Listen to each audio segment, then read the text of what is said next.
The ballroom glittered like a constellation brought indoors every chandelier, a small sun casting prisms across marble floors that reflected the 200 faces turned toward the podium. Maeve Hart stood at the microphone in an emerald gown that draped elegantly over her postpartum figure, her 2-week-old daughter Lily nestled against her shoulder in a way that looked both practiced and brand new.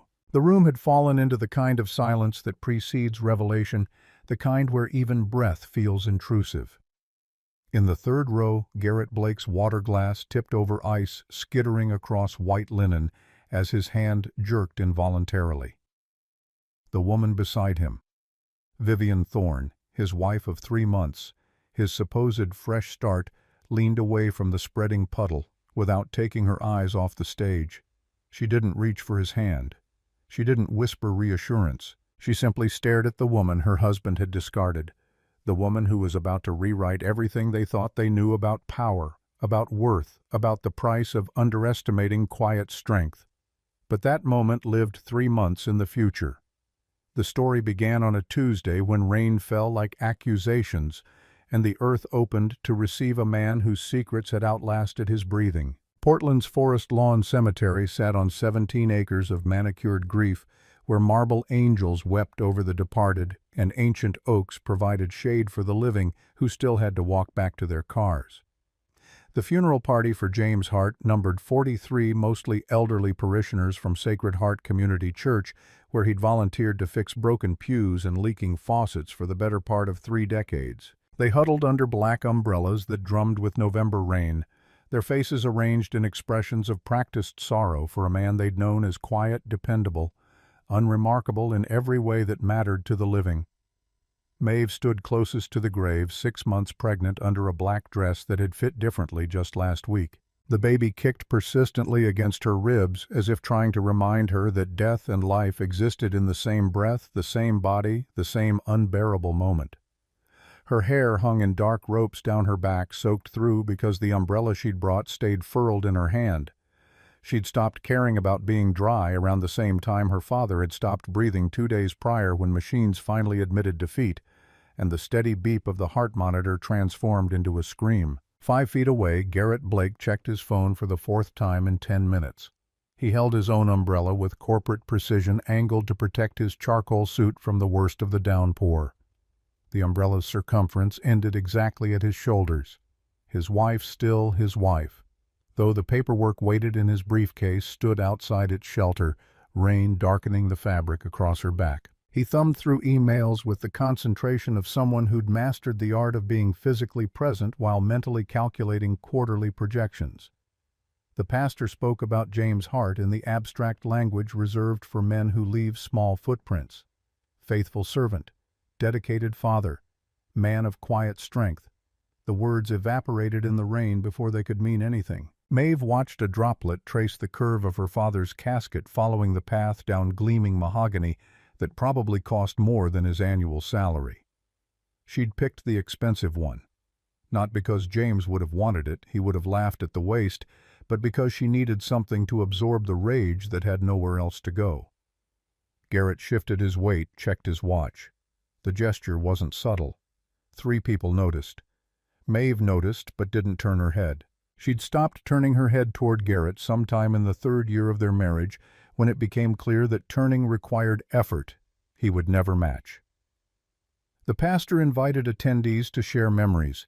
An elderly woman named Dorothy shuffled forward, her voice trembling as she described how James had replaced her water heater last February without accepting payment, how he'd left a casserole on her doorstep the following week because he knew her arthritis made cooking difficult. A man in his 50s talked about the desk James had built for his daughter's graduation, custom-fitted and delivered at midnight, so it would be a surprise. Maeve learned things about her father she'd never known, discovered acts of service. He'd never mentioned, witnessed the scope of a generosity that had somehow left him dying in a public hospital with Medicaid coverage and a daughter who wore second-hand maternity clothes. When it came time to lower the casket, Maeve stepped forward with a single white rose. Her heel caught in mud and she pitched sideways, the world tilting. Dorothy grabbed her elbow with surprising strength, steadying her. The baby kicked hard, a percussion of protest or solidarity. Garrett's phone buzzed. He glanced at the screen, typed a rapid response with both thumbs. The rose fell onto the casket with a soft thud that didn't echo, didn't reverberate, didn't seem sufficient to mark the end of the only person who'd ever looked at Maeve and seen something worth protecting. The gathering dispersed slowly, mourners approaching with hushed condolences that all sounded identical. "So sorry for your loss. He's in a better place. At least he's not suffering." Maeve nodded through each one, her face arranging itself into appropriate expressions while her mind catalogued the 48 hours since she'd watched her father's chest rise and fall for the last time. 48 hours of phone calls to funeral homes and churches. 48 hours of sorting through the contents of a one-bedroom apartment that contained a lifetime of deliberate minimalism. 48 hours of her husband's increasingly obvious absence. The church had offered their basement for a reception. Sandwiches with the crusts cut off coffee that grew cold in paper cups, casseroles prepared by women who understood that feeding grief was the only practical response to death. Maeve sat in a folding chair against the far wall, hands folded over her stomach, where the baby had finally settled into stillness. People approached in waves, offering stories about her father that she collected like stones, weighing each one, wondering how a man could give so much and keep so little. Garrett found her after 20 minutes. He'd removed his tie, draped his suit jacket over one arm, the posture of a man making exit calculations. His voice came low, apologetic, in the way of someone who'd practiced the words, "I need to head out." "That thing with the Reynolds account, remember I mentioned it last week?" Maeve didn't remember. The last week existed as a blur of hospital rooms and medical decisions, and her father's final words that made no sense until they made all the sense in the world. "Okay." Her response seemed to surprise him. He'd been braced for protest, for the reasonable expectation that a husband might stay through his father-in-law's funeral reception. The easy acquiescence threw off his script. "I'll be home late. Don't wait up." "I won't." He hesitated, performing consideration. Then he leaned down and pressed his lips to the top of her head, a gesture so perfunctory it felt like punctuation rather than affection. His shoes clicked across linoleum toward the exit.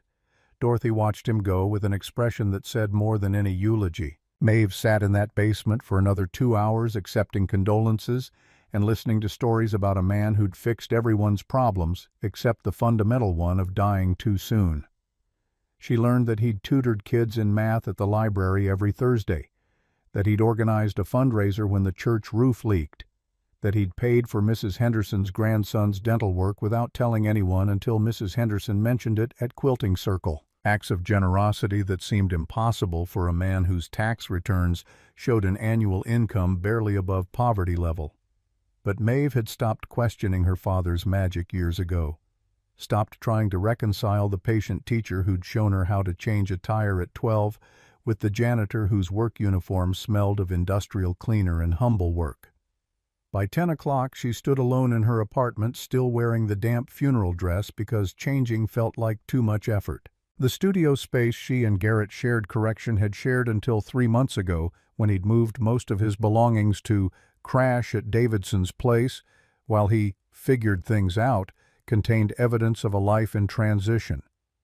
His clothes still hung in half the closet. His shaving kit lived in the bathroom cabinet. But the daily debris of cohabitation had evaporated. No laptop charging on the counter, no gym bag perpetually blocking the hallway. No trace of the man who'd promised forever in a courthouse ceremony 4 years prior when Maeve had been 21 and convinced that love could survive on sincerity alone. She opened Instagram because torture comes in modern formats, and self-preservation is a skill that takes practice. The app loaded with the cheerful optimism of algorithms that don't understand context. Her feed populated with strangers' joy, with celebration and performance, and the curated highlight reels of lives that looked nothing like hers. She scrolled past engagement announcements and vacation photos and someone's homemade sourdough that had achieved the perfect crust. Then she stopped.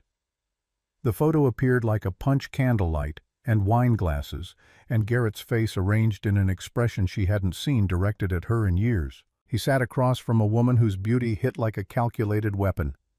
sharp cheekbones, auburn hair that caught light like copper, a dress that probably cost more than Maeve's monthly rent. The woman leaned forward, laughing at something Garrett had said, her hand resting on the table close enough to his that intention became obvious. The composition suggested intimacy, the kind that develops over time, rather than spontaneously generating over a business dinner. Vivian Thorne, CEO of Thorne Innovations, according to her profile. 28 years old with 43,000 followers and a verification checkmark that signaled arrival in some rarefied altitude Maeve had never considered climbing. Her feed consisted of keynote speeches and startup announcements and strategic partnerships documented with professional photography. The caption under tonight's photo read, "New Beginnings, posted 2 hours ago," while Maeve had been sitting in a church basement listening to strangers eulogize her father. While Garrett had cited work obligations urgent enough to abandon his grieving wife. While the rain had soaked through her dress and the baby had kicked against her ribs and the world had continued turning with the indifference of machinery that doesn't care who it crushes. Maeve set the phone down, picked it up, read the caption again. Noted the location tag, Margot, the French restaurant downtown where reservations required 6 weeks' notice and entrees started at $75. Not a work dinner, not a spontaneous meeting, a date that required planning intention, the kind of forethought that Garrett had stopped applying to their marriage approximately 2 years into forever. The numbness arrived like an old friend, that particular anesthesia that happens when pain exceeds the body's capacity to process it. She didn't cry, didn't scream, didn't call him or confront him or demand explanation. She simply sat on the edge of their bed, her bed, soon to be officially hers in the divorce he was clearly planning, and felt the baby move inside her, the only living thing that still seemed to believe she was worth staying for. Sleep came in fragments. She woke at 3 to use the bathroom again at 5 when the baby decided her bladder made an excellent trampoline again at 6:30 when the alarm announced Wednesday with all the enthusiasm of an executioner reading charges. Garrett hadn't come home. His side of the bed remained undisturbed, the pillow still holding the shape from whenever he'd last slept there. 3 days ago, time had become elastic in the wake of her father's death, stretching and contracting without regard for calendars. She found him in the kitchen at 7, freshly showered, and wearing the navy suit he saved for important presentations. His hair was still damp. He smelled of expensive cologne and certainty. The coffee maker gurgled through its cycle while he scrolled through his phone with the focused attention of someone avoiding eye contact. "We need to talk." His voice carried the rehearsed quality of prepared remarks. Maeve stood in the doorway in an oversized t-shirt and sweatpants, her hair unbrushed, her face still carrying pillow creases. The contrast between them could have been a parable, the man ready to conquer his day, the woman still trying to survive hers. She waited. The coffee maker finished its work and began to hiss. Garrett set his phone on the counter with deliberate care, the gesture of someone establishing ground rules. "This isn't working, you know it's not working." The baby kicked. Maeve's hand moved to her stomach automatically, the protective gesture mothers make before they realize they're making it. "I want a divorce." The words landed with less impact than expected. Maybe because she'd known. Maybe because some part of her had been waiting for this particular shoe to drop since the moment she'd said yes to his courthouse proposal when he'd promised forever in front of a judge who'd processed 11 other marriages that afternoon. Or maybe because grief is a strange insulator, making all other disasters feel like weather, unfortunate but ultimately beyond control. "When did you decide?" Her voice came out steadier than anticipated. Garrett seemed thrown by the lack of theatrics, by her failure to cry or beg or perform the expected role of devastated wife. "It's been building. You know it has." "When did you decide?" He exhaled through his nose, the sound of patience wearing thin. "Does it matter?" "When?" "A few months ago, after we found out about the baby." 6 months. He'd decided to leave while she was still in the first trimester, while morning sickness had her bent over the toilet each dawn, while her body was doing the impossible work of building a human from scratch. He'd looked at her growing belly and calculated his exit strategy. The clarity of it felt almost generous, the way knowing exactly how someone plans to hurt you can feel like honesty. "I've met someone." Of course he had. Men like Garrett didn't leap without checking for nets. They didn't abandon secure positions without confirming that better options existed. She thought of the Instagram photo, the candlelight, the woman whose beauty came with venture capital and verification checkmarks. Vivian? His face did something complicated. Surprise flickered through calculation. You know about her? I saw your date while you were at your work thing last night. He had the grace to look uncomfortable, though, whether from being caught or simply from the inconvenience of explaining himself remained unclear. It's different with her. She understands ambition. She gets what I'm trying to build. The implication hung unspoken, you don't.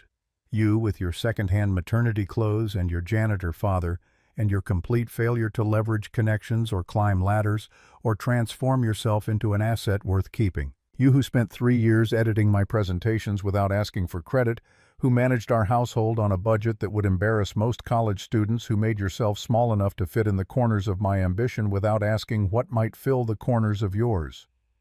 Maeve crossed to the kitchen counter, opened the drawer where they kept important documents, their marriage license, her father's will, the lease agreement, the detritus of shared life. Underneath the stack of papers, she found what she was looking for. The divorce papers Garrett had prepared, already filled out, waiting only for her signature to transform their marriage from reality into history. He watched her with something between relief and caution. I'll support the baby financially. I'm not trying to abandon my responsibilities. Just the responsibility of actually being present. Just the inconvenient reality of a child who would need more than direct deposits and child support calculations. Just the woman who'd organized his life, his schedule, his success while he'd been busy finding someone better. She flipped to the final page, found a pen in the chaos of their junk drawer, signed her name in the blank space that would make him free. Garrett stared. That's it. No fight, no negotiation. What would I negotiate for? The question seemed to genuinely puzzle him. He'd built an argument, constructed defenses, prepared for battle. Her surrender looked like defeat or dignity, and he couldn't distinguish between the two. The apartment's in my name. I can give you until the end of the month to find something. I'll be out by Friday. You don't have to. Yes, I do. She set the pen down, slid the papers across the counter toward him, watched his face cycle through emotions too quick to catalog. He picked up the documents, folded them carefully, tucked them into his briefcase like they were contracts for acquisition rather than dissolution. I should go. I have that meeting. Always a meeting. Always something more important than the wreckage at his feet. He grabbed his coffee and the travel mug she'd bought him last Christmas, the one with his initials engraved, headed for the door, paused. I hope we can be civil. For the baby. Maeve said nothing. Civil required energy she didn't have. Civil required caring about his opinion, his comfort, his hope that they could perform friendship after he'd just performed the execution of their marriage. He left. The door clicked shut with the quiet finality of endings that don't require drama to be absolute. She stood in the kitchen for a long time, hand on her belly, feeling the baby move. Around her, evidence of Garrett's departure began to materialize, the empty hook where his jacket usually hung, the missing laptop charger, the space on the bathroom counter where his cologne had lived. He'd been packing in increments, removing himself piece by piece until only his legal obligation remained. And now even that was gone, signed away in the kitchen where they'd once made dinner together, where they'd once believed that youth and optimism could substitute for foundation. The pocket watch sat on her father's dresser, heavy gold that had lost its shine years ago. Maeve found it while packing James's belongings on Thursday, sorting through a lifetime of careful minimalism. The apartment had been sparse, a twin bed with military corners, a table with 2 chairs, a kitchenette barely large enough for one person to cook. Clothes that all came from the same discount store arranged by color in a closet that held no surprises. Books on philosophy and history and poetry, their spines creased from reading, their margins filled with James's neat handwriting. She'd been looking for documents for insurance policies and tax returns and the paperwork of death. Instead, she found questions. A bank statement showing a balance of $843.16. a Social Security statement projecting monthly benefits of $912, a medical bill from his final hospital stay that would take her years to pay off. And this watch, solid and old and completely incongruous with everything else her father had owned. It felt expensive in her palm, though she knew nothing about watches beyond the cheap digital one she wore to track work hours. The face showed Roman numerals under scratched crystal. The second hand ticked with mechanical precision, engraved on the back words that made her throat close. Character whispers. Dad. She tried to open it, looking for the mechanism she'd seen in movies. Her thumbnail caught the edge and the cover popped free, revealing not the inner workings she'd expected, but a tiny brass key taped to the interior with yellowed Scotch tape. Underneath the key, more engraving, different handwriting. Older. To Alexander on your 21st birthday. May you always know your worth. Mother. Alexander. Not James. Maeve turned the watch over again, studying it with new attention. The weight, the craftsmanship, the way light caught the gold. This wasn't costume jewelry. This was the kind of heirloom that passed through generations, that came with lineage and expectations. She removed the key carefully, felt its small weight. Looked at the bank statement again, at the apartment that held nothing valuable, at the uniform hanging in the closet that smelled of floor wax and humility. Her father's voice, remembered from 100 conversations. Money talks, baby girl. But character whispers, and the only people worth your time are the ones who can hear the whisper. She'd thought it was philosophy, metaphor, the kind of thing parents said to help poor kids feel better about being poor. But what if it wasn't metaphor? What if it was instruction? Friday morning arrived with paperwork, death certificate, cremation, authorization, memorial fund, suggestions from the funeral home. Maeve signed everything in the kitchen of an apartment that no longer felt like hers, surrounded by boxes she'd packed Wednesday night after Garrett had left. She'd taken only what she'd brought into the marriage clothes books, her laptop, the small collection of photographs showing a childhood of modest joy. Everything else could stay. Let him build his new life with Vivian in the apartment she'd made livable, using the furniture she'd selected, sleeping in the bed where they'd once believed promises meant something. The bank opened at 9. First National Private Vault occupied 3 floors of a building downtown that looked like it had been designed to intimidate anyone earning less than 6 figures annually. Marble columns flanked glass doors that reflected the morning with hostile precision. Inside, the temperature dropped 15 degrees, and the lighting suggested the interior of expensive jewelry boxes.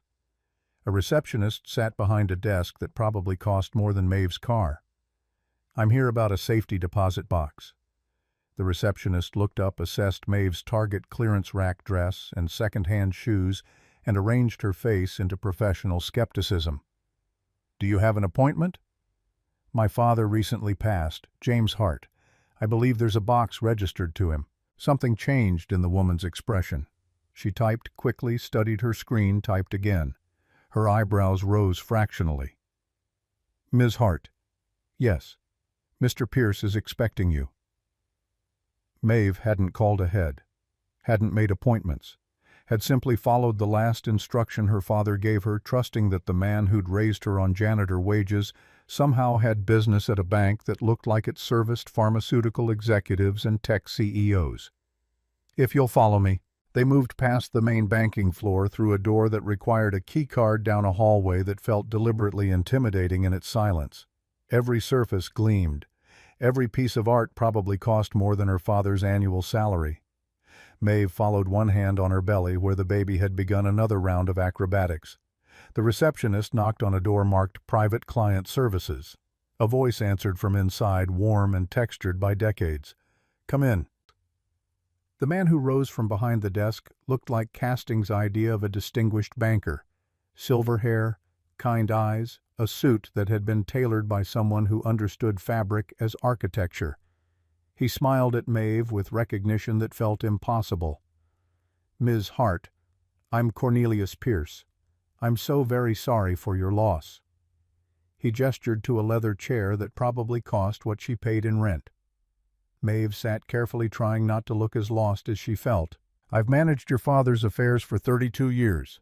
He left very specific instructions about what should happen after his passing." On the desk between them sat a small metal box brass plate engraved with numbers 1247. Mr. Pierce produced a key from his jacket pocket, held it up. "This requires 2 keys to open. I have one.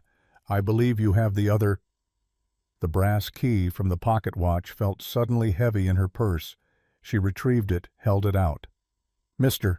Pierce took it gently, inserted both keys into their respective locks, turned them simultaneously. The mechanism clicked with expensive precision. He opened the lid, stepped back. "I'll give you privacy. Please take all the time you need." The door closed with a soft sound that felt like the world narrowing to this room, this box, this moment where everything she thought she knew began to fracture. Inside the box, photographs that made no sense. James. Except it couldn't be James. Not really standing in front of a mansion that belonged in architectural magazines, wearing a suit that belonged on magazine covers, surrounded by people whose faces radiated the particular arrogance of those born into certainty. He looked 25, maybe younger, his face unmarked by the decades of manual labor she'd watched etch themselves into his features. Behind him, a fountain. Behind that, gates that suggested property measured in acres rather than lots. Underneath, a newspaper clipping yellowed by time. The headline read, "Brennan heir vanishes after family dispute." The date 34 years ago. The photograph showed the same young man from the first photo, identified as Alexander Brennan III, missing since a confrontation with his father regarding unsuitable romantic entanglements. Maeve's hands began to shake. She set the clipping down carefully, reached for the next item, a legal document dense with the kind of language that requires translation. Trust agreement. Irrevocable. Established 28 years prior, updated 3 weeks ago, 3 weeks before her father had stopped breathing in a hospital room that smelled of antiseptic and defeat. She skimmed the legalese, looking for words she understood. Beneficiary Maeve Richardson Hart. Trustee Cornelius Pierce. And then buried in paragraph 7 of section 3, a number that made her vision blur: $4.8 billion. She read it again. 4.8 billion. Not million. Billion with a B that changed atmospheres. The final item was a letter handwritten on plain paper with no letterhead, no pretense. Her father's handwriting, the familiar slant to the right that happened when he wrote slowly, carefully, wanting every word to land. The letter began with an endearment that had belonged exclusively to the two of them, a private language that survived everything except death. "My darling Maeve, if you're reading this, I'm gone. I'm sorry I couldn't tell you in person, but some truths require distance to be believed." Her father's handwriting continued across 3 pages, each word placed with the precision of someone who'd had years to consider exactly what needed to be said. "My name wasn't always James Hart. I was born Alexander Brennan, the third heir to Brennan Industries. At 26, the company was valued at $2.1 billion. I was being groomed to take over an empire built on steel manufacturing and strategic acquisitions, taught to read balance sheets before I learned to read books that mattered." Maeve's hands steadied as she read the initial shock, giving way to something stranger, a kind of recognition, as if pieces that had never fit were finally clicking into alignment. "Then I met your mother. Margaret worked at Powell's Books on Burnside. She read Neruda on her lunch breaks and wore her hair in a braid that she'd redo 3 times before it satisfied her. She made me laugh about things that had nothing to do with quarterly earnings. She saw me, not the Brennan name, not the trust fund, just the person I was when nobody was keeping score." The next paragraph contained the fracture point, the moment when one life ended and another began. "My family called her unsuitable. That was the word my father used, unsuitable. Not good enough, not our kind. They offered her money to disappear. When that failed, they offered me an ultimatum: the fortune, or the woman who'd made me understand what fortune was actually for. I chose her. They disowned me in the business section of the Wall Street Journal. Public humiliation was their specialty." Maeve paused, looking at the photograph again. The young man in the expensive suit, surrounded by people who looked like they'd been born owning things, trying to reconcile that image with the father who'd taught her to fix leaking faucets and change oil and live within budgets so tight they barely qualified as budgets at all. "I changed my name legally. Became James Hart, your mother's maiden name. started over with $800, and a conviction that a life built on love would outlast anything built on inheritance. We were together for 6 years before she died, bringing you into the world. Those 6 years justified every choice I made, every dollar I walked away from, every relationship I severed. The letter shifted tone, moving from confession to instruction. Here's what my family never discovered: I didn't actually give up the fortune. I restructured it. 3 months before I left, I met with Cornelius Pierce, the only person in that world I trusted. We created an irrevocable trust, removed my name from all public documentation, buried it so deep in legal entities and holding companies that even forensic accountants couldn't trace it back to me. The Brennan family received the company, the real estate, the visible assets. I kept the investments, the offshore accounts, the intellectual property rights they'd forgotten they owned. Maeve read that paragraph 3 times, each word rearranging her understanding of the past 3 decades. For 32 years, Cornelius has managed these assets. Conservative investments, steady growth, nothing flashy enough to attract attention. The current valuation is $4.8 billion. All of it structured as separate property, protected by every legal mechanism we could devise. It's yours now, completely and irrevocably. The next section made her breath catch. I added a specific clause after you married Garrett. Call it insurance or call it protection. The legal term is spousal exclusion. It means that even if you'd stayed married, even if you'd told him everything, he would have exactly zero claim to this inheritance. Not $1, not ever. The trust is designed to protect you from exactly the kind of person who would leave when life gets difficult. Her father had known. Not the specifics, perhaps, but the pattern. Had seen something in Garrett that Maeve had been too young or too hopeful to recognize. Had built a fortress around her future while she'd been busy pretending that love could survive on good intentions and earnest effort. You'll have questions about why I lived the way I did, why I worked as a janitor when I could have written a check for any amount, why I let you grow up wearing secondhand clothes and counting pennies. The answer is simple. I wanted you to know your worth before you knew your wealth. Most people born into money never learn the difference. They mistake resources for character, assume that buying power equals actual power. You know better because you've lived without. You understand what it means to build something from effort rather than inheritance. The letter's final section felt like permission and warning combined. Use this when you're ready, or don't use it at all. The choice defines who you are more than the money ever could. Some people will say you were lucky that you inherited privilege. Let them think that. What they'll never understand is that wisdom came first, that character was the prerequisite, not the consequence. He signed it simply, "Love always, Dad." A postscript occupied the bottom margin, added in fresher ink, recent, maybe days before his death. P.S. The foundation was my idea. Cornelius has the plans. If you choose to honor that wish, know that I designed it not as charity, but as architecture. We're not giving money away. We're building infrastructure for people the system has decided to overlook. People like I pretended to be. People like you might have become if circumstances had been different. Maeve set the letter down with hands that had stopped shaking and started feeling purposeful. She looked around the private room with its expensive furniture and temperature-controlled air, understanding for the first time that this space had been waiting for her.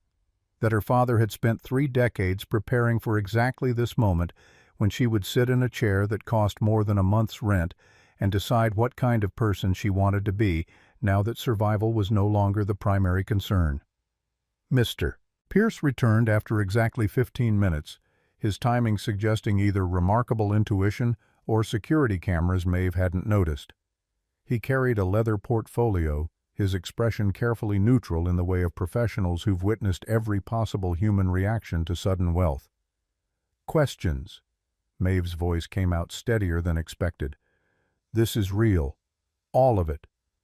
Every word. I have 3 decades of documentation if you'd like to verify the provenance of each asset. Your father was meticulous about creating paper trails that proved legitimacy while obscuring origin. Does anyone else know?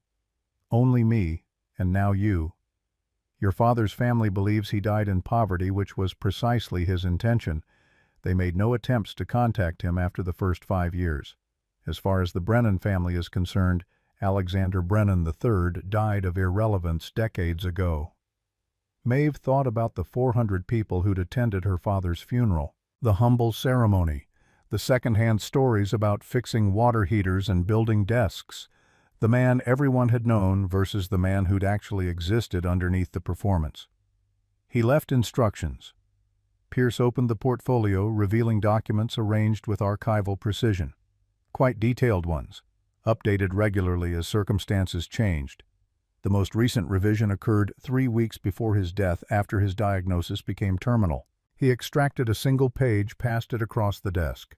Maeve recognized her father's handwriting in the margins, notes clarifying intention, where legal language became opaque. The foundation proposal. He wanted to call it the Richardson Brennan Foundation, combining your mother's maiden name with his birth name. $50 million as initial endowment with specific mandates about who receives assistance.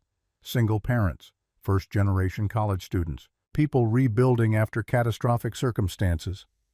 He was very clear that this wasn't about alleviating poverty, but about providing infrastructure. Maeve scanned the document, seeing her father's philosophy translated into budget lines and operational frameworks. Scholarships that covered not just tuition but living expenses, childcare, transportation, all the invisible costs that separate opportunity from access. Workforce training programs designed by people who'd actually worked those jobs. Emergency assistance protocols that didn't require means testing or moral judgment, just immediate need. He also left this. Pierce produced another page, this one shorter. A guest list for the Foundation's inaugural gala, dated 2 years prior, updated 6 months ago. 200 names, most of them strangers. But circled in red ink, unmistakable Garrett Blake. Your father specifically requested his presence, along with several other names I believe represent significant figures from your life. He wanted witnesses. The implications settled like sediment. Her father had planned this revelation not as private vindication, but as public correction. Had understood that some truths require audience to achieve their full weight. Had known somehow that Garrett would need to see exactly what he'd discarded before the lesson could penetrate. When? The gala. He suggested 3 to 4 months after his passing. Enough time for initial grief to settle, for you to acclimate to the information, for certain people to reveal themselves completely. Maeve thought about Garrett's divorce papers signed and filed, about Vivian Thorne's Instagram feed documenting a relationship that had clearly been building for months, about the speed with which her husband had dismantled their marriage and started constructing something new with a woman whose verification checkmark suggested she'd never had to count pennies or wear second-hand clothes or wonder if ambition was a luxury reserved for people born into certainty. I want to do it. The foundation, the gala, all of it. Exactly as he planned. Pierce's expression shifted into something that might have been approval or relief. I'll begin preparations immediately. The infrastructure already exists. Your father hired an event coordinator last year, secured the venue, drafted the initial press releases. We simply need your authorization to proceed. He really thought of everything. Your father spent 32 years thinking about very little else besides protecting you and preparing you. This was his life's work in a way that Brennan Industries never was. Maeve stood feeling the baby shift with her movement. In approximately 3 months, she would be a single mother with an infant and a bank account that contained numbers her mind still couldn't process. The math didn't compute in any way that felt real. But the letter felt real. The photographs felt real. The careful architecture of her father's long game felt more real than anything Garrett had promised in 4 years of marriage. I'd like to keep this quiet. The foundation can launch with an anonymous donor. No media profiles, no public appearances beyond what's absolutely necessary. Your father anticipated that request. All documentation lists the primary benefactor as a private family trust. Your name appears nowhere in public records. They shook hands, exchanged contact information, scheduled a follow-up meeting to review operational details. Maeve left the bank feeling like she'd entered a parallel dimension where the rules had changed, but nobody had updated the handbook. Outside Portland continued its usual Friday rhythm, commuters rushing to work, homeless camps under the bridge, food carts setting up for lunch rush. The same city she'd lived in for 25 years, suddenly foreign because she was seeing it from an altitude she'd never considered occupying. 3 months became an exercise in living multiple lives simultaneously. Maeve found a one-bedroom apartment in a neighborhood that split the difference between her old budget and her new reality, affordable but safe, modest but maintained. She paid 6 months' rent in advance with a check that barely dented an account Pierce had established for immediate expenses. The baby's room accumulated furniture from stores she'd previously only window-shopped, each purchase a small rebellion against the scarcity that had shaped every prior decision. Her body did what bodies do in final trimester, expanding and aching and preparing for the violence of birth. She attended prenatal appointments alone, listening to nurses ask about her support system and offering answers that felt increasingly hollow. The father isn't involved. No family nearby. Yes, I have a plan for after delivery. The lies of omission stacked up. Yes, she had a plan, and that plan involved more money than everyone in that clinic would earn collectively in their lifetimes, but admitting that felt both obscene and impossible. Garrett married Vivian 6 weeks after the divorce finalized a courthouse ceremony that made local business news because Thorne Innovations had just closed a Series B funding round. The article mentioned his previous marriage in a single subordinate clause, identified Maeve only as local educator, despite her never having taught anything beyond how to organize a home on poverty wages. She read the announcement on her phone while waiting for her obstetrician, felt the familiar numbness, deleted the article, and went back to scrolling through nursery decoration ideas that cost more than her wedding had. They moved into Vivian's penthouse downtown, floor-to-ceiling windows overlooking the river. Maeve knew this because Vivian's Instagram documented the transition with professional photography. The moving boxes artfully arranged the interior designer's mood boards, the furniture that looked like sculpture.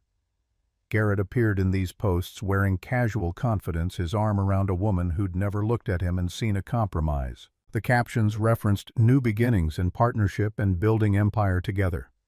Watching felt like studying evidence of a crime, looking for the exact moment when her marriage had become the before photo in someone else's transformation story. Pierce called every Tuesday at 10 a.m. with updates that felt simultaneously mundane and surreal. The foundation's infrastructure was progressing smoothly. Event coordination was on schedule. Initial scholarship applications were being processed by the team he'd hired. Media strategy was being refined. Invitations would go out 6 weeks prior to the gala, giving recipients enough notice to arrange schedules, but not enough time to investigate the mysterious donor too thoroughly. Including Mr. Blake. As specified in your father's instructions. Though I should mention, if you'd prefer to remove his name, that decision is entirely yours. Maeve watched rain trace patterns down her apartment window, considered the question from multiple angles. Removing Garrett would be the mature choice, the evolved response that demonstrated she'd moved beyond needing his witness.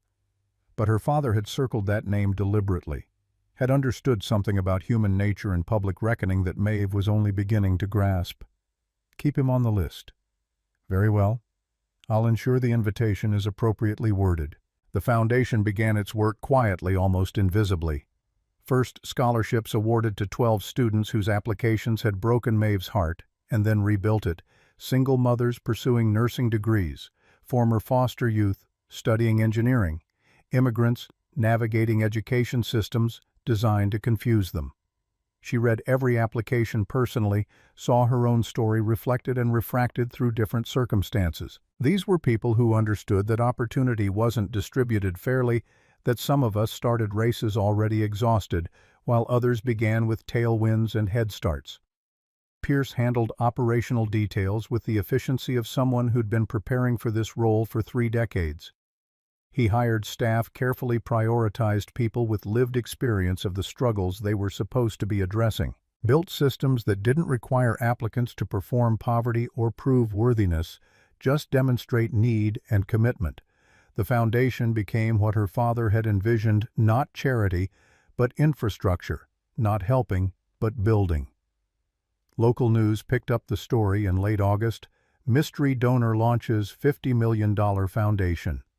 The article speculated about tech billionaires seeking tax advantages or wealthy families managing inheritance complications.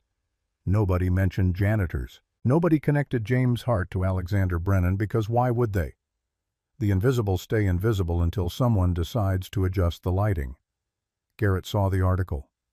Maeve knew this because Vivian posted a screenshot with commentary, "Love seeing Portland's philanthropic community grow."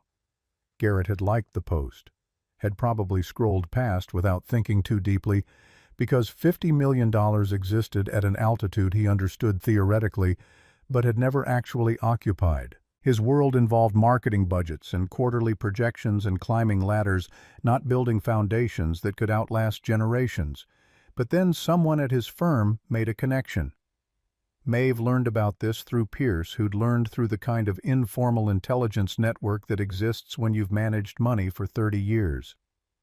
Blake has been making inquiries. Called the foundation's public line, asked to speak with the executive director about potential corporate sponsorship opportunities. Obviously, we declined, but he's curious. About what? The name Richardson Brennan. Your mother's maiden name paired with what he likely assumes is a coincidental match to historical records. I suspect he's Googled the combination, found articles about Alexander Brennan III's disappearance.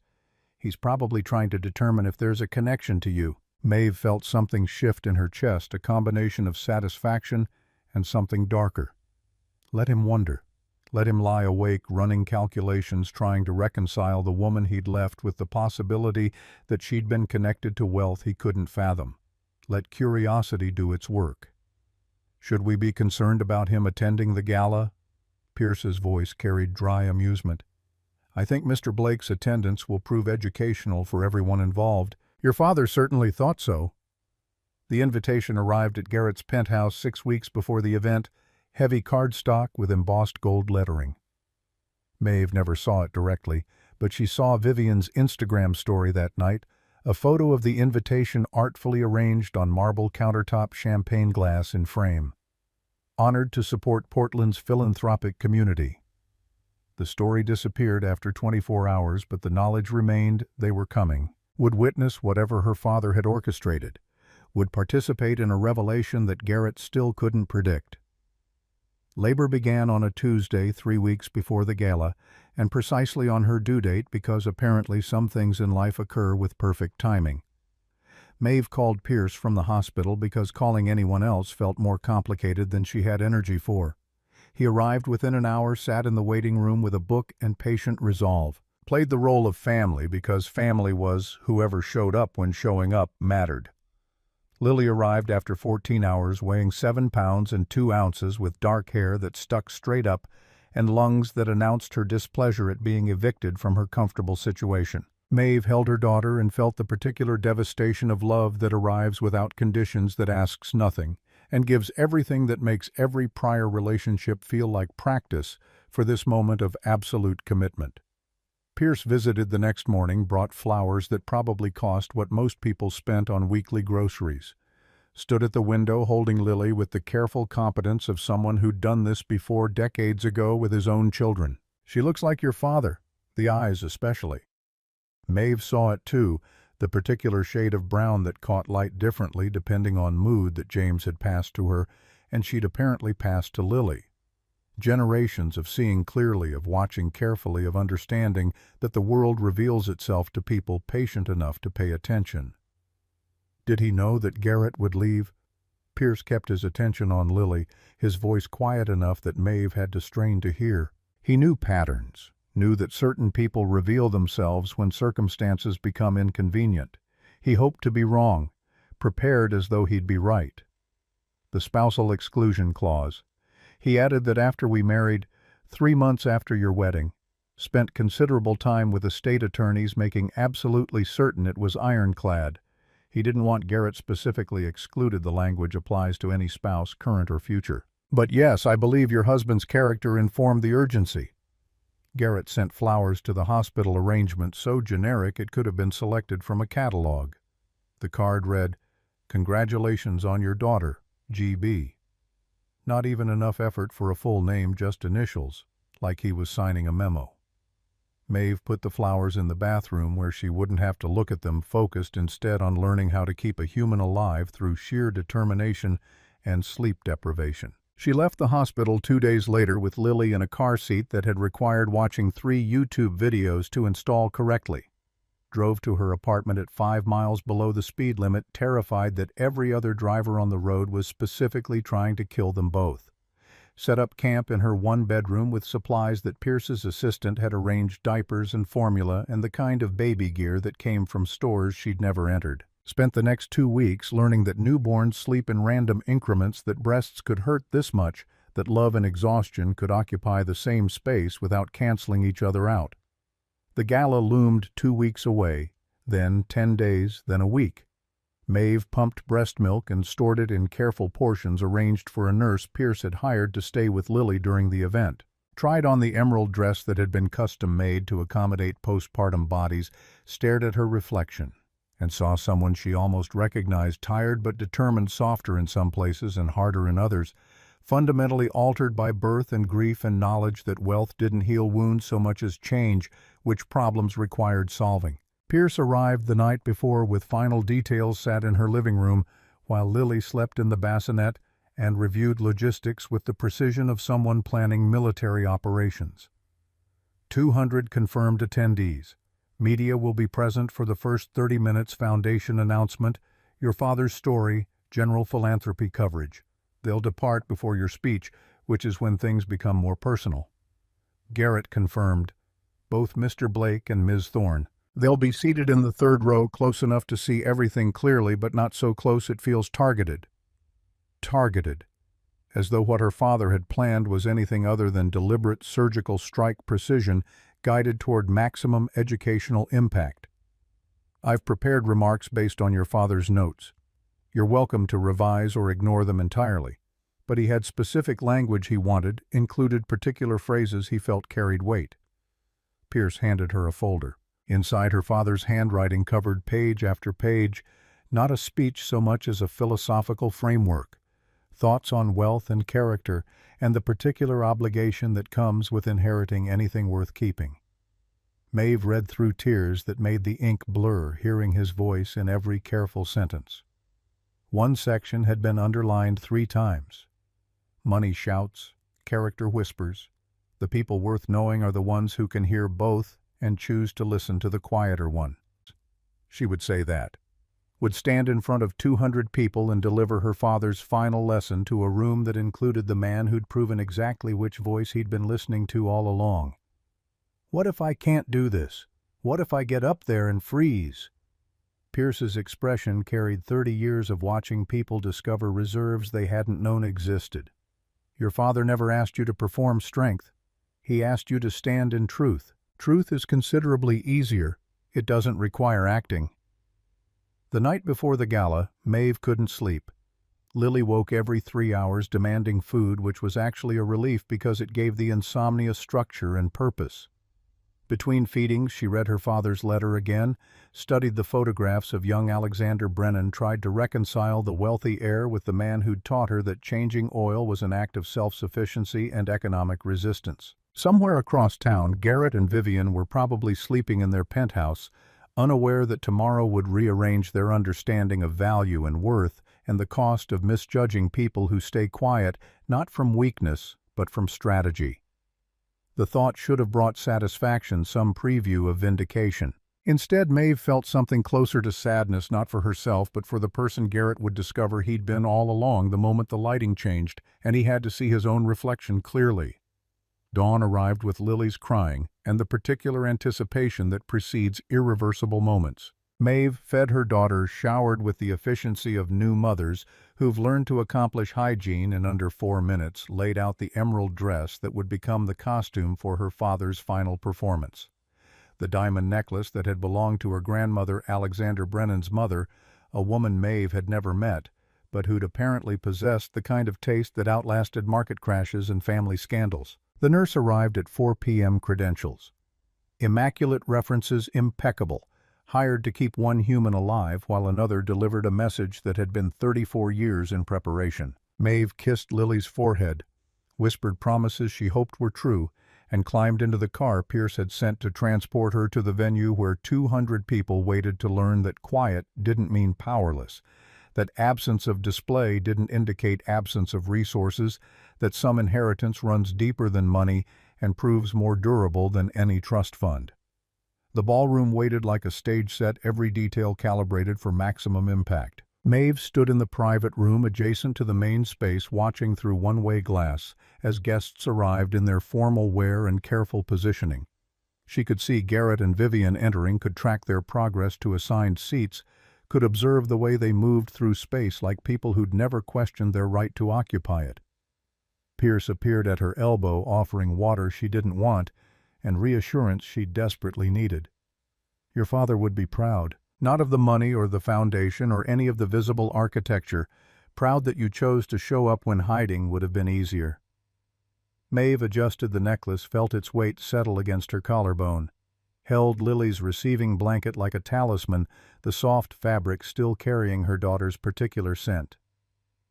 "I'm ready." The orchestra played something classical and expensive, the kind of music that exists primarily to signal that important people are gathering for important purposes. Maeve watched through the one-way glass as the ballroom filled with Portland's philanthropic community tech executives who'd cashed out early real estate developers, who'd gentrified neighborhoods with gleaming efficiency, nonprofit directors, whose annual galas competed for the same donor dollars, society matrons whose family names appeared on hospital wings and university libraries. They moved through the space with practiced ease, air-kissing and networking, and performing the elaborate social choreography that wealth requires of its participants. Garrett sat in the third row with Vivian beside him, both of them dressed like they'd consulted the same stylist who dressed them for their wedding announcement photos. His tuxedo fit with the precision that came from actual tailoring rather than rental adjustments. Vivian wore crimson, a calculated choice that ensured she'd photograph well, that ensured anyone scanning the room would notice her first. She leaned into Garrett periodically, whispering observations that made him smile with the indulgent expression of men who've traded up and know it. Maeve recognized other faces from the guest list Pierce had shown her. Former colleagues of her father from the church where he'd volunteered, administrators from the school where he'd worked as custodian, people who'd known James Hart as someone who fixed broken things and asked nothing in return, who would spend the next hour discovering that broken and broke were not synonyms, that poverty could be performance, that the man who'd mopped their floors had been playing a longer game than any of them had imagined possible. Pierce appeared at the podium precisely at 7, his timing suggesting either military background or decades of managing events where punctuality mattered. The room settled into attentive silence with surprising speed. These were people accustomed to gatherings where the program mattered less than the networking opportunities, but something about Pierce's bearing commanded the kind of respect usually reserved for surgeons about to deliver difficult diagnoses. His voice carried without amplification, decades of courtroom work and boardroom negotiations having taught him exactly how to fill space with sound that demanded listening rather than merely hearing. "Good evening. Thank you for joining us tonight for the inaugural gala of the Richardson Brennan Foundation. We've gathered to celebrate the launch of an initiative that will transform educational access for underserved communities across the Pacific Northwest. But more importantly, we're here to honor a man whose life embodied the values this foundation seeks to advance." He paused, letting anticipation build the way skilled speakers do when they're about to shift the narrative in directions their audience hasn't anticipated. Most of you knew James Hart. Some of you worked alongside him. He was the custodian at Benson Elementary for 18 years, the man who volunteered at Sacred Heart Community Church, the neighbor who fixed your water heater or built furniture for your children, or showed up when help was needed without being asked. You knew him as someone who lived modestly, worked tirelessly, and asked for nothing beyond the opportunity to be useful. Heads nodded throughout the room. Garrett shifted in his seat, his expression suggesting mild curiosity about where this history lesson was heading and when the actual program would begin. Pierce advanced a slide on the screen behind him, a photograph that made the room inhale collectively. young man in an expensive suit standing before a mansion that suggested wealth measured in generations rather than merely years. Behind him, other people in formal wear, their faces carrying the particular arrogance of those who've never questioned whether resources would be available when needed. What you didn't know was that James Hart was born Alexander Brennan III, heir to Brennan Industries. This photograph was taken at his 21st birthday celebration. The estate behind him was his childhood home, 42 rooms on 60 acres in Connecticut. The company his family built was valued at over $2 billion when he turned 26. The silence in the room changed quality, became the kind of quiet that happens when people's understanding of reality is actively being dismantled. Garrett leaned forward, his face doing complicated mathematics. Vivian's hand moved to her phone, then stopped. She was too well-bred to obviously fact-check during a formal presentation, but her fingers twitched with the desire to Google what Pierce was claiming.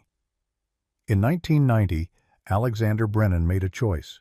His family demanded he end his relationship with Margaret Richardson, a woman they deemed unsuitable, because her father worked in a bookstore rather than owning publishing companies. They offered him an ultimatum: the fortune or the woman he loved. He chose love. They disowned him publicly, removed his name from all corporate documentation, ensured his departure made front-page news in the business section of every major newspaper.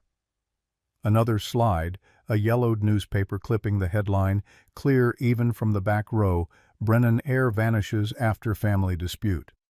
What the Brennan family never discovered was that Alexander didn't actually abandon the fortune. He restructured it. 3 months before his departure, he worked with estate attorneys to create an irrevocable trust to transfer assets into holding companies so complex that even forensic accountants couldn't trace ownership. He left Connecticut with $800 in cash and $4.2 billion in assets that his family believed they still controlled. Garrett's face had lost color. Vivian's hand found his arm, squeezed it with the pressure of someone trying to confirm that reality was still operating according to known principles. He changed his name to James Hart, taking his wife's maiden name as his own. Worked as a custodian, not because circumstances forced him into that position, but because he chose a life that would teach his daughter values that money cannot purchase. For 34 years, he lived in a one-bedroom apartment and fixed your broken faucets while managing a trust that grew steadily conservatively to its current valuation of $4.8 billion. The room erupted in whispers that Pierce allowed to continue for exactly 10 seconds before raising his hand for silence. People obeyed immediately. Whatever authority he'd commanded before had just multiplied exponentially, now that everyone understood they were in the presence of someone who managed wealth at altitudes most of them would never reach. James passed away 3 months ago. He left very specific instructions about how his legacy should continue. The Richardson Brennan Foundation launches tonight with an initial endowment of $50 million, less than 1% of the total trust. Its mission is to provide infrastructure for people society has systematically overlooked. Not charity. Infrastructure. The difference matters. Pierce's expression shifted into something that might have been satisfaction or vindication, the look of someone who's waited years to deliver a message and is savoring each word. Before his death, James asked that we invite specific individuals to tonight's event, people who knew him, people who benefited from his quiet generosity, and people who made assumptions about his worth based on his occupation rather than his character. He wanted witnesses for what comes next. Garrett had gone completely still, the kind of motionless that happens when prey animals realize predators are close and movement will only confirm their presence.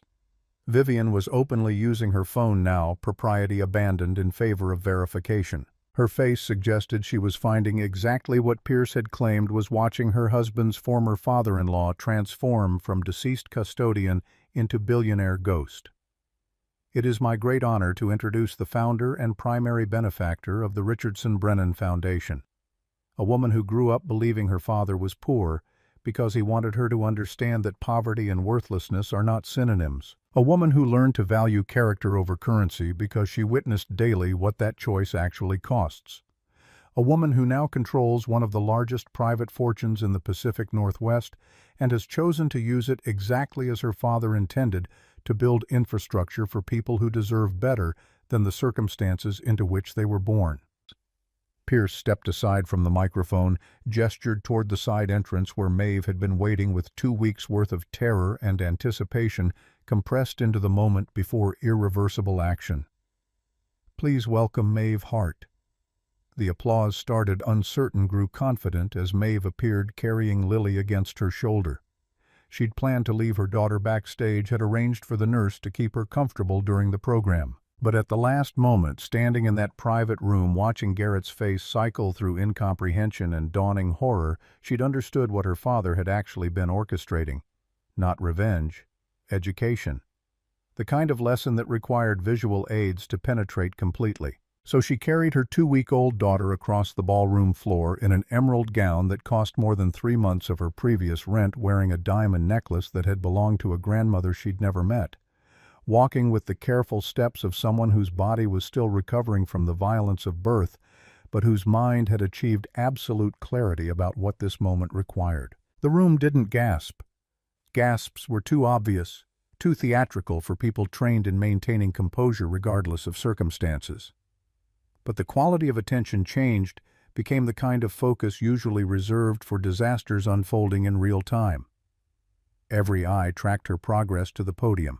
Every person in that ballroom was performing rapid calculations, trying to reconcile the pregnant woman Garrett had divorced with the billionaire heiress now standing under lights that made the diamond necklace scatter brilliance across marble floors. Garrett's water glass tipped over for the second time that evening. Ice skittered across white linen onto Vivian's crimson dress. She didn't notice. She was staring at Maeve with an expression that combined professional assessment with personal horror as she calculated exactly what her husband had discarded and exactly how that calculation reflected on her own judgment. Maeve settled Lily more securely against her shoulder, adjusted the microphone with her free hand. The baby made small sounds that the microphone amplified across the ballroom.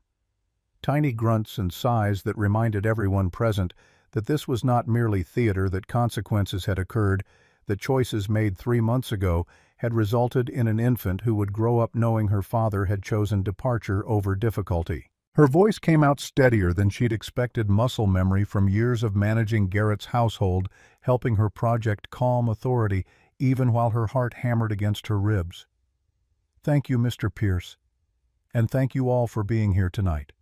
I know many of you are processing information that contradicts everything you thought you knew about my father. I spent the last 3 months doing the same processing, so I understand the disorientation you're experiencing."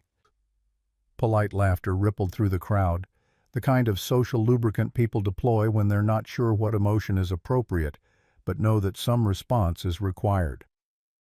"My father taught me many things. How to change a tire, how to read contracts carefully, how to tell the difference between people who see you and people who see what you can do for them. But his most important lesson was this: money talks, but character whispers. And the only people worth your time are the ones who can hear both and choose to listen to the quieter one." She paused, let that principle settle, saw understanding dawn on certain faces, while others remained confused, still trying to determine what this gala was actually about beyond philanthropic announcement. "He worked as a custodian for 34 years, not because he had to, but because he wanted me to grow up, understanding what most people who inherit wealth never learn, that your value as a human being has nothing to do with your bank account balance. That dignity doesn't require dollars. That poverty is a circumstance, not a character flaw." Maeve shifted Lily, slightly felt her daughter's warmth through expensive fabric. Thought about all this time she'd held this baby alone in her apartment, feeding her at 3 a.m., while Garrett slept in a penthouse across town, with a woman who'd never had to count pennies or wear second-hand clothes or wonder if ambition was a luxury she couldn't afford. The Richardson Brennan Foundation launches tonight with a $50 million endowment. That represents, as Mr. Pierce mentioned, less than 1% of the trust my father created and protected for 34 years. The current valuation is $4.8 billion.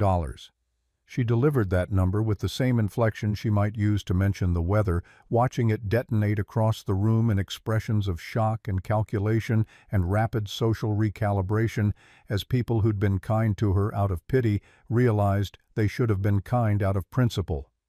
I'm sharing this information not to impress you, but to be transparent about the resources we'll be deploying.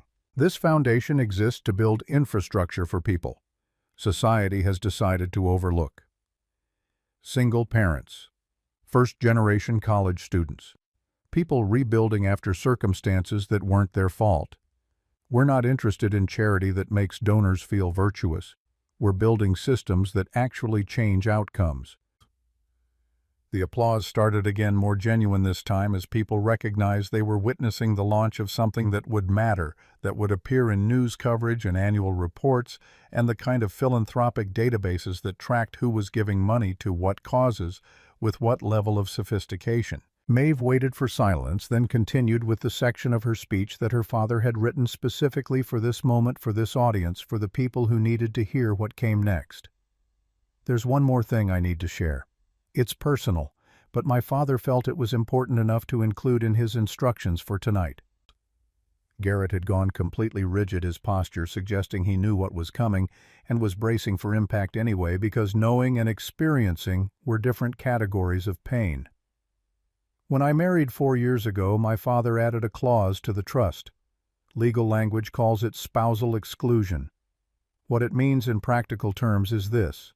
Even if I had stayed married, even if I had told my husband everything, he would have had exactly zero claim to any part of this inheritance. Not $1. Not ever. The trust was structured to protect me from people who might confuse my worth with my net worth. She looked directly at Garrett for the first time, held his gaze across 3 rows of people who were all performing the same calculation simultaneously. My father didn't know specifics.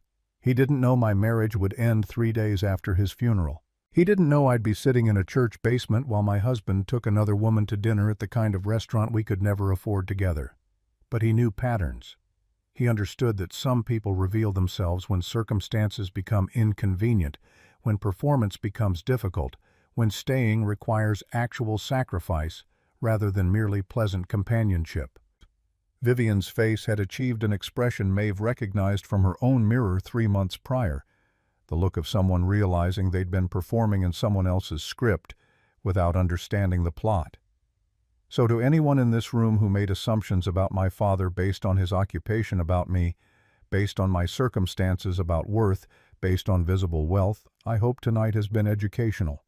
I hope you've learned that quiet doesn't mean powerless. That absence of display doesn't indicate absence of resources, that some people choose humility not because they have no other option, but because they understand that how you treat people when you have nothing to gain from them reveals everything about your character. The applause this time was thunderous, people standing not because protocol required it, but because they recognized they'd witnessed something rare, the kind of public correction that would be discussed at dinner parties for years, that would become legend in Portland's philanthropic circles, that would serve as cautionary tale about the dangers of confusing circumstances with capabilities. Maeve stepped away from the podium carrying Lily, who'd slept through her mother's systematic dismantling of the man who'd abandoned them both. Pierce materialized at her elbow, guided her toward a private room where she could decompress away from cameras and curious eyes and people who wanted to introduce themselves now that her net worth had been publicly established. Behind them, the ballroom erupted in conversation that sounded like a stock exchange floor. Everyone talking simultaneously, voices rising as people processed what they'd witnessed and calculated how to position themselves relative to this new information. The private room offered silence and comfortable chairs and water that Pierce provided without her having to ask. Maeve sat carefully mindful of her healing body and arranged Lily in her arms. The baby woke, made small sounds that demanded attention regardless of how many billions her mother controlled or how many people were outside discussing their story. Pierce settled into the chair opposite, his expression carrying satisfaction that he was too professional to fully display, but too human to completely suppress. Your father would have appreciated your delivery, particularly the section about character whispering. He spent years refining that phrasing. What happens now? Now you rest. The foundation handles its mission. And Mr. Blake learns what most people eventually discover, that the way you treat people when you have nothing to gain from them is the only reliable measure of character that matters. Outside the private room, Garrett was experiencing his own private crisis. Vivian had excused herself to the restroom immediately after Maeve's speech, leaving him alone in the third row, while people who'd witnessed his divorce and remarriage now possessed context that reframed every decision he'd made across the past 3 months. His phone buzzed continuously, texts from colleagues who'd seen social media coverage already going viral, from family members who'd watched the event's live stream, from people he hadn't spoken to in years who suddenly remembered they knew him and wanted to confirm whether his ex-wife was actually that Maeve Hart. He stood intending to leave before more people could approach with questions or observations or barely concealed judgment. Made it 3 steps before running into Dorothy, the elderly woman from his former father-in-law's church, who'd steadied Maeve when her heel caught in mud at the funeral. Her voice carried the particular authority of women who've outlived enough people to stop caring about social niceties. "That was quite a speech your ex-wife gave. James was a good man, better than most of us deserved." She walked away before he could formulate response, leaving him standing in the middle of people who'd known his former father-in-law, who'd attended his funeral, who remembered that Garrett had left early citing work obligations, and now understood exactly what he'd chosen to prioritize over grief and family and basic human decency. Vivian returned from the restroom with an expression that suggested she'd spent the last 10 minutes performing her own calculations and reaching conclusions that didn't favor their marriage's long-term prospects. She took Garrett's arm, with the grip of someone anchoring herself, rather than offering support. "We should go. Now." They made their exit through a side door, avoiding the main ballroom where people were still processing what they'd witnessed. Climbed into Vivian's car, her driver, her vehicle, her money, that had funded their lifestyle because Garrett's marketing executive salary couldn't actually support penthouses and designer clothes and the other visible markers of success she'd required. The ride home occurred in silence, broken only by the sound of Vivian's fingers moving across her phone screen, probably already consulting attorneys or accountants or whoever people at her level contacted when they realized their partner had made catastrophic judgment errors. 3 blocks from their penthouse, she finally spoke. "You left a woman worth $4.8 billion because you thought she was poor. You married me because my company had just closed Series B funding and you wanted access to that world. Do you understand what that says about your judgment, about your priorities, about what you actually value?" The question landed like an indictment. Garrett understood she was asking whether he'd had any indication of Maeve's actual situation, any hint that he'd left a billionaire heiress rather than a struggling custodian's daughter. "I left a good relationship for you. Mark wasn't flashy, wasn't ambitious the way you pretended to be, but he was decent. He saw me.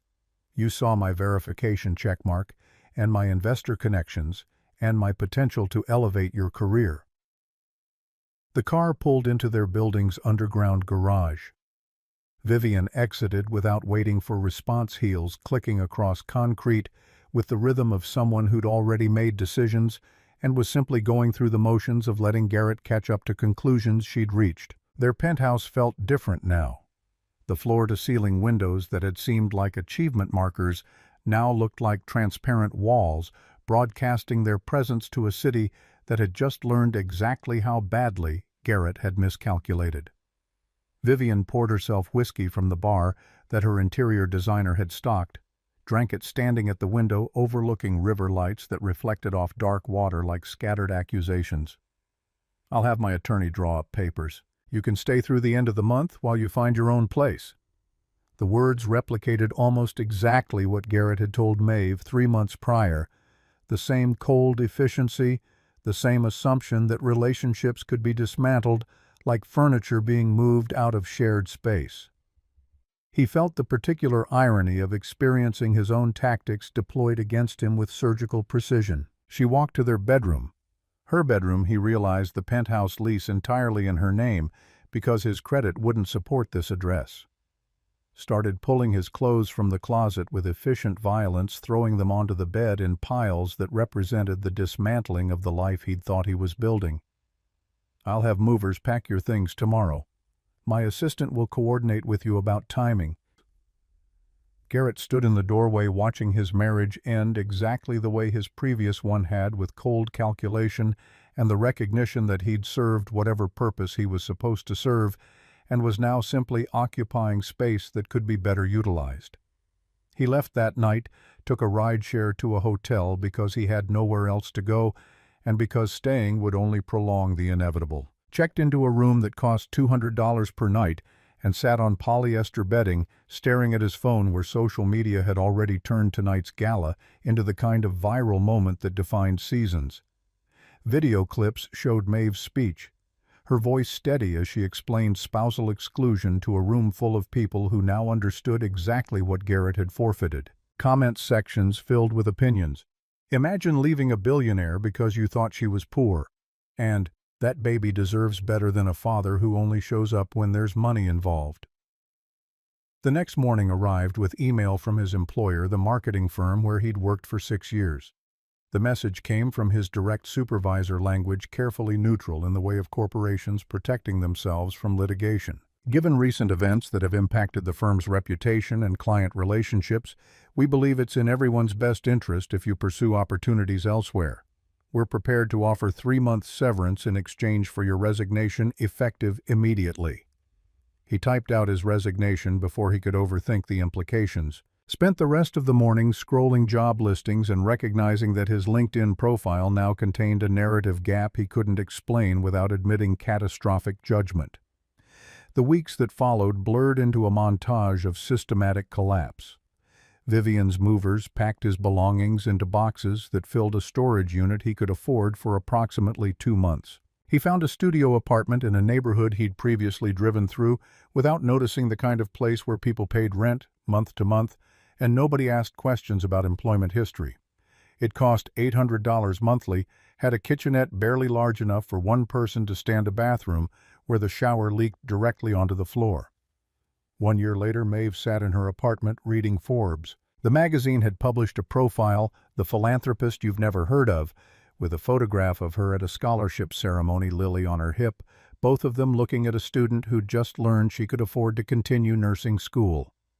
The article detailed the foundation's work, her father's story, the systematic approach to building infrastructure rather than distributing charity. Across 12 months, 200 scholarships awarded 3 workforce development centers, opened 50 families, provided emergency housing assistance. Numbers that represented lives, not merely dispersed dollars. She found the paragraph about her personal life buried in the middle. Hart was previously married but has been a single mother since her daughter's birth, choosing to focus on family and philanthropy rather than public relationships. One sentence. That's what 4 years of marriage reduced to when viewed through the lens of actual significance. Garrett read the same article in his studio apartment sitting on second-hand furniture because first-hand had become unaffordable on the income from his new position, assistant marketing coordinator, at a firm small enough that they didn't Google applicants too thoroughly. The salary covered rent with approximately $200 remaining monthly for groceries and utilities, and the mechanics of survival he'd never had to calculate when Vivian's money had funded their lifestyle. He'd never submitted the proposal Maeve had requested about involvement in Lily's life, had started it dozens of times, gotten as far as outlining what consistent participation might look like, then confronted the reality that he had nothing to offer beyond apology and intention. No stability, no resources, no evidence that he'd transformed into someone whose presence would add value rather than merely complicate his daughter's existence. So he stayed away. Sent child support payments that Maeve probably didn't notice because they represented infinitesimal percentages of her actual wealth. Followed the foundation's work through public channels, watched his daughter grow through photographs that appeared in news coverage. 2 years after the gala, Maeve stood in her father's old apartment building for the final time. The lease had finally expired, the landlord having allowed her to maintain it far longer than economically sensible because he'd liked James and respected what Maeve was doing with the foundation. She'd kept it exactly as her father had left it, twin bed with military corners table with 2 chairs, kitchenette that had prepared thousands of meals designed for economy rather than pleasure. But now the building was being sold, converted into condos that would price out everyone who currently lived there, and she needed to collect the remaining items before construction crews arrived to demolish everything that made this space recognizable. She found one final letter in the drawer of her father's bedside table, sealed in an envelope with her name written in his familiar slant. dated 2 days before he died, when he would have known that time was running out, but still possessed enough clarity to put thoughts into words. The letter began, "Baby girl, if you're reading this, enough time has passed for you to understand what I'm about to tell you." She read standing by the window where her father had stood thousands of mornings looking out at a city that had never known who he really was. Loss is not punishment, it's permission. Permission to discover who you are when nobody's watching. Permission to build something that reflects your values instead of someone else's expectations. Permission to walk away from people who can't see your worth, not because you're angry, but because you're too busy creating something better. Her hands steadied as she continued reading, each word landing with the weight of final instruction. "You've spent these years proving what I always knew, that character isn't about what you have, it's about what you do when you have everything. Some people will say you were lucky that you inherited privilege. Let them think that. What they'll never know is that wealth without wisdom is just money. You had wisdom first. That's your real inheritance." He signed it simply, "With all my love, Dad." Maeve folded the letter carefully, placed it in Lily's baby book alongside the others. Locked the apartment door for the final time, feeling the click of the deadbolt like punctuation on a chapter that had contained her entire childhood and her father's entire performance. Outside, autumn sun cut through Portland clouds with the particular quality of light that happens when summer is releasing its hold, and everything feels both ending and beginning simultaneously. She walked to her car, where Lily sat in the back seat, 2 years old, now playing with a stuffed animal and humming a song she'd learned at the daycare the foundation had helped fund. "Where now, Mama?" The question came with the confidence of someone who'd never learned that the world might not provide answers, who'd grown up assuming that resources would be available, and the only real question was how to deploy them toward maximum positive impact. Maeve looked at her daughter through the rearview mirror. James's eyes looking back at her, asking about the future with the fearlessness that came from never having to count pennies or wear second-hand clothes or wonder if tomorrow would be harder than today. "Anywhere we want, sweetheart. Anywhere we want." She started the engine, pulled away from the building without looking back. There was nothing behind her worth more than what she was driving toward, the foundation office where applications waited for review, the scholarship recipients who needed someone to believe their circumstances didn't define their capabilities, the infrastructure that still needed building for people the system had decided to overlook. Lily started singing in the back seat, her voice carrying the particular joy of children who haven't yet learned that the world contains people who see worth only in what serves their immediate purposes. Maeve joined in their voices, blending as they drove through streets where her father had once worked invisible jobs while protecting a fortune that would outlast everyone who'd ever underestimated him. She didn't think about Garrett, didn't wonder whether he'd learned what her father had tried to teach through 34 years of deliberate performance. Didn't care whether he'd discovered that character whispers, while money only shouts, that the people worth knowing are the ones who can hear both and choose to listen to the quieter one. Some questions didn't deserve answers. Some people didn't deserve the energy it took to care whether they'd finally understood what they'd lost. She had already learned everything her father needed her to know. The rest was hers to build.